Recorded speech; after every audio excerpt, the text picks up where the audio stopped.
When spirituality becomes a ladder instead of a path, the soul is no longer free.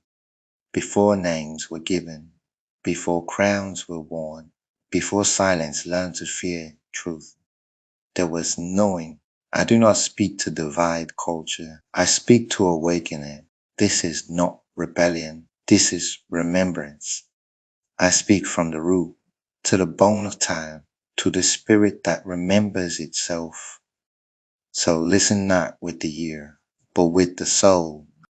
This is not an attack on culture. It is a call to truth.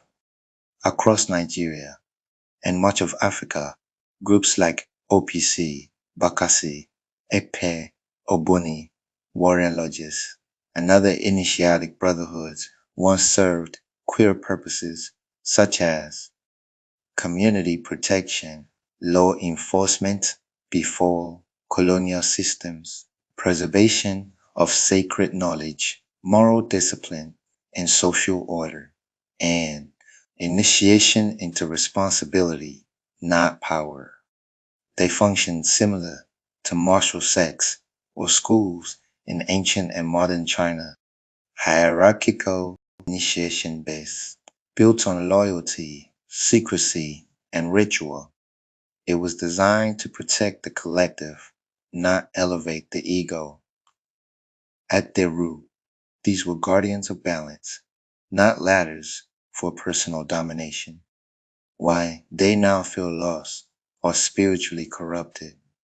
Sometimes it's because of fear replacing wisdom, power replacing service, secrecy replacing truth, hierarchy replacing spiritual maturity, and ego replacing initiation.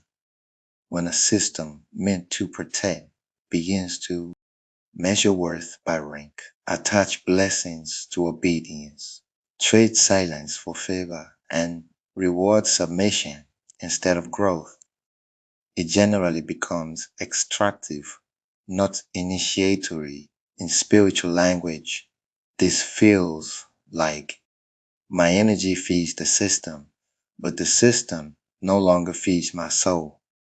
That's why many people feel drained, not empowered. Purpose of having spiritual group. Originally, these structures, groups, or organizations were meant to limit chaos and uphold balance. But over time, they also began to limit awakening. They unconsciously taught that power must come from outside you. That authority validates spirituality. That success requires permission, and that wisdom must be hidden from the many. What this has done is that this creates a ceiling. You can rise within the system, but can never rise beyond it. So the collective never fully awakens. Only a few climb, while the many remain permanently dependent. Why spirituality didn't grow despite deep spiritual roots, especially in Nigeria? Because spirituality became institutional, not integrated. Success was redefined as how high you climb in secret societies, who backs you spiritually, who initiates you, instead of who you heal, whose name protects you, and not whose life you uplift. Instead of asking, who am I becoming? People were told to ask, who am I aligned with? That shift alone stalls true spiritual evolution. This is not an attack on culture. It is a call to maturity.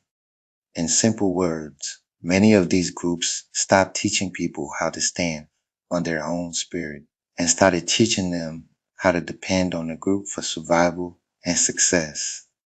Deep truth. When spirituality becomes a ladder instead of a path, the soul is no longer free.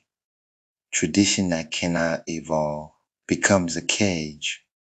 Any spirituality that demands submission but forbids sovereignty has forgotten its source.